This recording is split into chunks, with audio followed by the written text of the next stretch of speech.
Hello friends, good morning everyone. এখন সকাল প্রায় 11টা মতন বাজে। বেডটা গুছিয়ে এনেছি। সকালে 9টায় ঘুম থেকে উঠলেও আমার নিজের এডিটিং এর কাজ ছাড়া আর কোনো কাজই করে উঠতে পারি না। তোমাদের সাথে আড্ডায় সামিল হতেও প্রায় অনেকটাই দেরি হয়ে যায়। তাই অনেকদিন পর ফুলের সাজিটা দেখতে এত সুন্দর লাগে। এখানে একদম ভর্তি আমাদের যে দোপাটি ফুল, কত রকমের দোপাটি ফুল হয়ে দেখো, হালকা হালকা পিঙ্ক, সাদা, এই কালারটা, ওইটা আবার একটা আলাদা কালার। আর ধুট্রা ফুল তো কালকে এত বেশি হয়েছিল, আমি গাছে কুড়িতে দেখেছিলাম। শীতের দিক যখন পড়ে তখন আরো কয়েকটা কালার হয়। এখন যেহেতু একদম ফুলের ক্রাইসিস, তাও যে এতটা ফুল দেখতে পাচ্ছি এটাই অনেক। আর এই ঝুড়ি ভর্তি পুরো রয়েছে, এখানেও কিছু দোপাটি ফুল, সাদা ফুল রয়েছে। তারপর উপরে সাদা জবা আর ওই যে লাল জবা। লাল জবা, সাদা জবাটা একটু বেশি হয়, যেহেতু ভেতরের দিকে গাছ, তাই সাদা জবাটা কেউ নিতে পারে না, তাই অনেকটা বেশি থাকে। তবে লাল জবাটা একটু কম হয়, বাইরের দিকে গাছ তো সবাই এসে নিয়ে চলে যায়, এটাই একটা প্রবলেম। আর এই যে জল, বাবা তো স্নান করে দেখে যায়। এখনো গোপলাকে স্নান করানো হয়নি, তাই গোপলার গামলাটা এখনো ওল্টানো আছে, ওকে মা নিয়ে এসে এখন স্নান করাবে। আর আমার মহাদেব মহারথীগণরা এখন 2-2:30 অব্দি অপেক্ষা করবে কখন আমি আসবো, এসে ওনাদের সাজিয়ে গুছিয়ে তুলবো।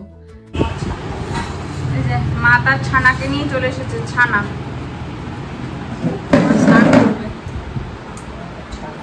আজকেও ও সেম প্রবলেম, নুপুরটা খুলে ফেলেছে। নুপুরটাতে কিসের সমস্যা আছে ওকে একবার জিজ্ঞেস করবো। কিসের সমস্যা নুপুরটাতে, কিসের সমস্যা বল। এই গ্লাসটা কি সুন্দর গেল, গ্লাসটা কি সুন্দর একা একাই চলে যাচ্ছে। কিসের সমস্যা নুপুরে বল। গোপলা গুড মর্নিং বলে দাও সবাইকে, বলো আমি স্নান করছি, তোমরাও স্নান করে সবাই ব্রেকফাস্ট করা হয়ে গেছে সবার। সবাই তো আর আমার দিদির মতন না, 12টার সময় ব্রেকফাস্ট করে। তো আমার ব্রেকফাস্ট হয়ে গেছে, তোমাদেরও ব্রেকফাস্ট হয়ে গেছে, বা স্নান করে লাঞ্চের জন্য তৈরি হও।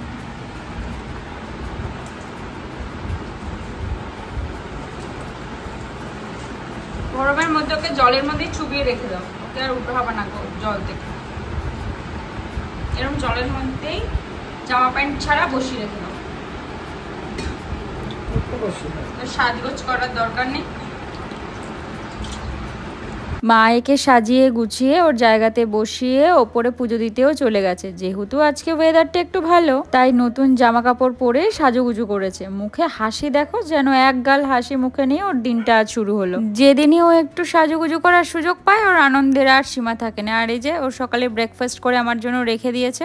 আমি একেবারে রেডি হয়ে একবারেই কিচেনে চলে এসেছি আমার ব্রেকফাস্টটা করতে। মা তো সমস্ত কিছু রেডি করেই গেছে, আমি তাও আরেকবার ছেঁকে তারপরেই খাবো। প্রতিদিনের আমার একই রুটিন, যতই মা 2-3 বার ছেঁকে রেখে যায়, তাও যেন আমার মনে হয় নিজে থেকে একবার যদি না ছাকি, তাহলে আমার ওই মুখে এর যে এক্সট্রাক্ট গুলো থাকে সেগুলো যেন রয়েই যায়। তোমাদের তো জানিয়েছিলাম যে আমার কালকে কাজটা হয়নি, আজকে সকালে যেতে বলেছে। আমি 12টা নাগাদ টাইম দিয়েছিলাম, এখন 12:15 মতন বাজে, এখন বেরোবো।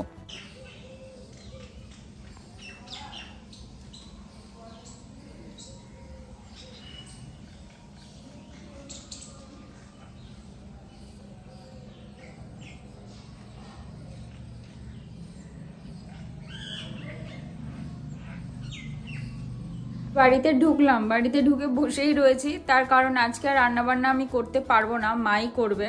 কারণ আমার তো আজকে একটু বেরোনোর ছিল, বেরোলামও, দেখলে আজকে আর কাজটা হলো না। তো দাদা বললো যে ফোন করে আমাকে ডেকে নেবে, কারণ দোকানে একটু ভিড় আছে। তো আমি ততক্ষণে ভাবলাম যে ঘরটাও মুছে নিই, স্নানটাও সেরে নিই, নাহলে যখন ডাকবে তখন বাড়ি এসে স্নান করতে অনেকটাই লেট হয়ে যাবে। তাই যা যা আমার কাজকর্ম ছিল এসে একটু টুকটাক করে নিলাম। এবার ঘরটা মুছে স্নানটা করে নিই, কারণ কাকি কবে আসবে তার কোনো ঠিক নেই, আমরা জানতেও পারছি না।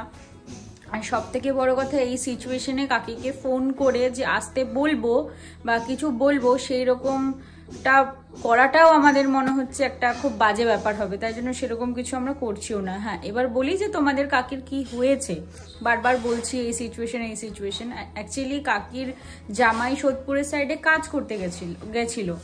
তো গেছিল বলা ভালো, হঠাৎ করেই দুপুরবেলা খোঁজ আসে যে, মানে জানা যায় যে তিনি আর নেই। মানে কেমন নেই, যে উনি রঙের কাজ করছিলেন মেবি, ওপরে 5 তলা থেকে পড়ে গিয়ে সঙ্গে সঙ্গেই স্পট ডেড। তো সেই সিচুয়েশানে আমরা কি করেই বা কাকিকে বলি বলো, সেই জন্য কাকিকে আর কিছু বলছি না।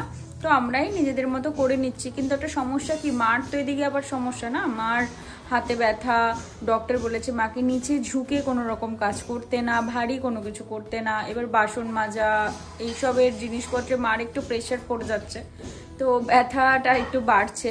এবার এই দুদিন আমি একটু প্রবলেমে পড়ে গেছি, আমি কিছু করতে পারছি না এই সকালবেলাটা। কালকে আবার আমি বেরিয়ে যাব, 2-3 দিন থাকবো না, আরও বেশি হেডট্রিক হয়ে যাবে, এই একটা প্রবলেম চলছে। যাই হোক, কিছু করার নেই। আর ঘরটা মুছতে আসলাম, আজ আর মোছার সমস্যা নেই, কারণ মপটা যে বারবার খুলে যাচ্ছিল সেটা তোমাদের দেখিয়েছিলাম। ওটা আমাদের বাড়িতে যে দাদাটা ফুল গাছের কাজ করেন উনি সারিয়ে দিয়েছেন। দাদাটা এত ভালো, কত রকমের যে কাজ জানে তার কোনো ঠিক ঠিকানা নেই। আর সব থেকে ভালো হচ্ছে দাদাটার ব্যবহার, এত ভালো তার ব্যবহার, নম্র ভদ্র ব্যবহারই তো মানুষের পরিচয় বলো। সব হলো, এদিকে কাজকর্ম আর ওই দিকটা মা মুছবে। আমি আমাদের যে 4টে ঘর সেটাই মুছে দিই, মা কিচেন আর আমাদের যে বারান্দাটা রয়েছে যেখানটা মা মুছবে। এখন আমি যাই স্নান করতে, কারণ কখন আমাকে ফোন করে ডাকবে তার নেই ঠিক। আজকে আমাকে তো আমার মাথায় শ্যাম্পু করতে হবে, চলো।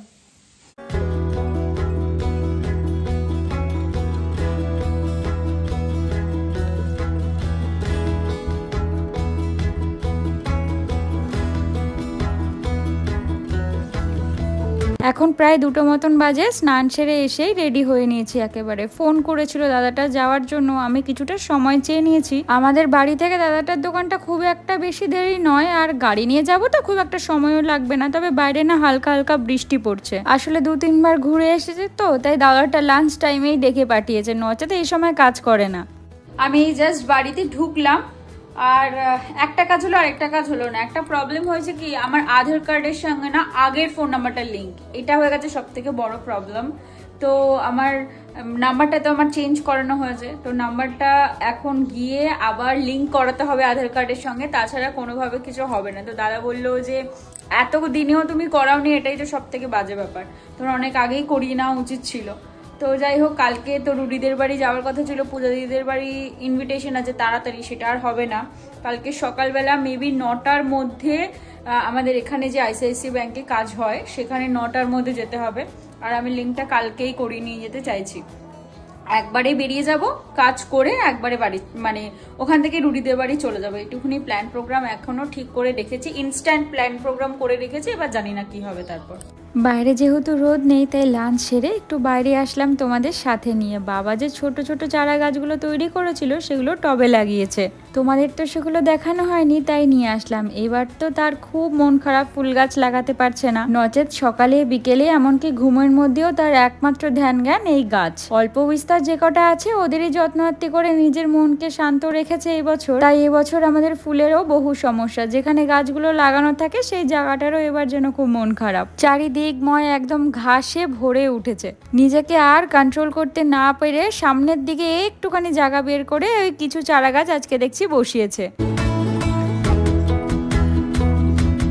আজ আকাশটার কি ভারী বাজে অবস্থা দেখো, চারিদিকময় কেমন কালো মেঘে ঢেকে আছে, সকাল থেকেই এমন হয়ে আছে আজকে। মেঘের এমন অবস্থা থাকলেও সকাল থেকে খুব একটা জোরে বৃষ্টি হয়নি, ওই ঝিরঝির বৃষ্টি হয়েছে, তবে একটা জোরে বৃষ্টি নামার সম্ভাবনা আছে এইটুখানি বোঝাই যাচ্ছে। চলো তোমাদের একটু ওই গোলাপ ফুল গাছটার কাছে নিয়ে যাই, কারণ সেদিন তোমাদের দেখিয়েছিলাম যে অনেক কুড়ি হয়েছে কিন্তু গাছের ফুলগুলো কেমন শুকিয়ে গেছিল। আজ দেখো কি অপূর্বভাবে গাছটা কয়েকটা ফুলে সেজে উঠেছে। এই গাছটা বলি না কখনো ফাঁকা থাকে না। এই সময় কিন্তু গাছের ফুলগুলো খুব একটা বড় হয় না, কেমন একটা অদ্ভুত শেপ হয়, চ্যাপটা চ্যাপটা, কিন্তু শীতকালে ফুলগুলো ভারী অদ্ভুত লাগে দেখতে। তবে নিজের বাড়ি সাজানো বাগানে যখন এত সুন্দর সুন্দর ফুল ফুটে থাকে তখন কি যে ভারী আনন্দ লাগে। ফুলগুলো দেখতে এতটা ভারী সুন্দর লাগছে, তাই প্রত্যেকটা ফুলগুলোকে না তোমাদের ধরে ধরে একটু দেখাতে ইচ্ছা করলো।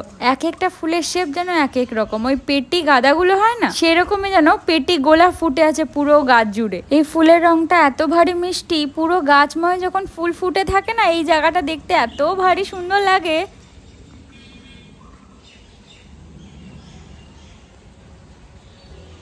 এখন প্রায় 4টে মতন বাজে, আসলাম বিছানায়। আমার রাতের ঘুমের জন্য যেমন পরিপাটি লাগে তেমনই দুপুরের জন্যও লাগে। আমার সাথে সাথে মাও এই সময়টা একটু রেস্ট নেয়, তবে মা আমি দুজনেই কেউ আর শুলেই ঘুমাই না, ফোন ঘাটাঘাটি শুরু হয় নিজেদের মতো করে। প্রতিদিন ভাবি জানো তো ঘুমাবো না, কিন্তু তার হয় না। এটাও ভাবি যে 1 ঘন্টা ঘুমাবো, সেটাও আমার দ্বারা সম্ভব হয় না। এত পরিপাটি করে ঘুমালে কিভাবে ঘুম ভাঙবে বলো তো সময় মতো। আজ ওয়েদারটা একটু ভালোই, একটু ঠান্ডা ঠান্ডাও লাগছে, আর বাইরে তুমুল জোরে বৃষ্টি শুরু হয়েছে। এই বছর যেন রেকর্ড করা বৃষ্টি হয়ে গেল। মাত্র অগস্ট মাস, এখন মাঝে পুজো কি যে হবে এবার। তাছাড়া বছরের বাকি মাসগুলো তো এখনো পড়েই আছে। তবে যাই হোক, এই ঠান্ডা ঠান্ডা ওয়েদারে একটু শান্তি মতন আমি ঘুমাই। সন্ধ্যেবেলা আবার আসছি তোমাদের সাথে গল্প করতে।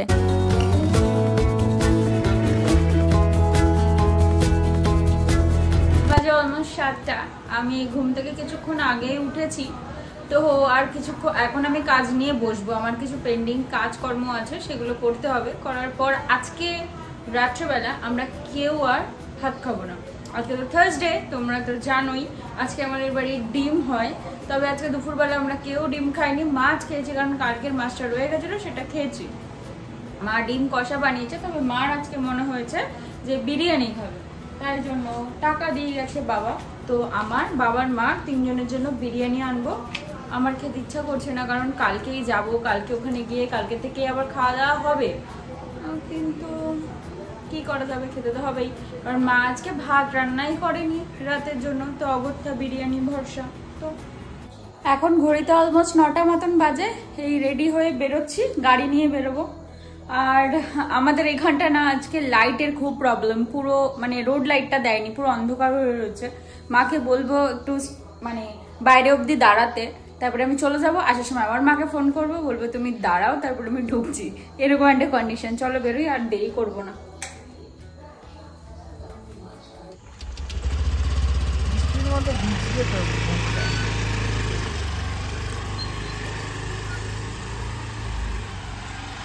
এই আমি বিরিয়ানির দোকানে পৌঁছেও গেলাম। তবে বিরিয়ানি নিতে আসলে না, এই হাঁড়ির ঢাকনা ওঠানোর পর যে গন্ধটা বেরোয়, তাতেই যেন অর্ধেক পেটটা ভরে যায়। আর আমি তো একটু বিরিয়ানি খেতে পছন্দ করি জানোই, তবে বেশি খেতে পারি না, কিন্তু ওই গন্ধটাই যেন আর খাবো খাবো করি, ওটাই যেন আমার ভালো লাগে। তবে আজকের ওয়েদারটা তো তেলে ভাজার হলেও এমন সুন্দর গন্ধ, তার সাথে ঠান্ডা ঠান্ডা ওয়েদার, জাস্ট জমে যাবে। আর কি চাই। আর বাড়ি গেলেই তো মা আর অপেক্ষা করবে বলে মনে হয় না। যেদিন বিরিয়ানি নিয়ে গেছি, মা আর বাবার জন্য অপেক্ষা করে না, আগেই খেয়ে নেয়।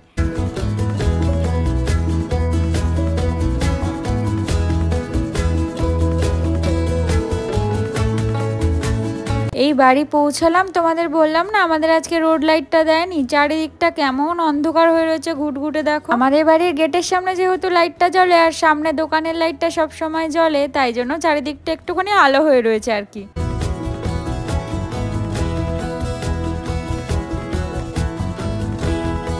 আমাদের এই জায়গাটা এতটা স্লিপ হয়ে গেছে আবার বৃষ্টিতে, যে গাড়িটা যে তুলবো আমার এমনি ভয় লাগছে। আর ওই যে কন্টেনারে ঝুলিয়ে নিয়ে এসছি আমাদের জিনিসপত্র। আজকে রাত্রে আমাদের ডিনার 3টেই আছে, 2টো কেন হবে? মা তুমি তুলতে পারবা গাড়ি? না আমি তুলবো, তুলে দাও।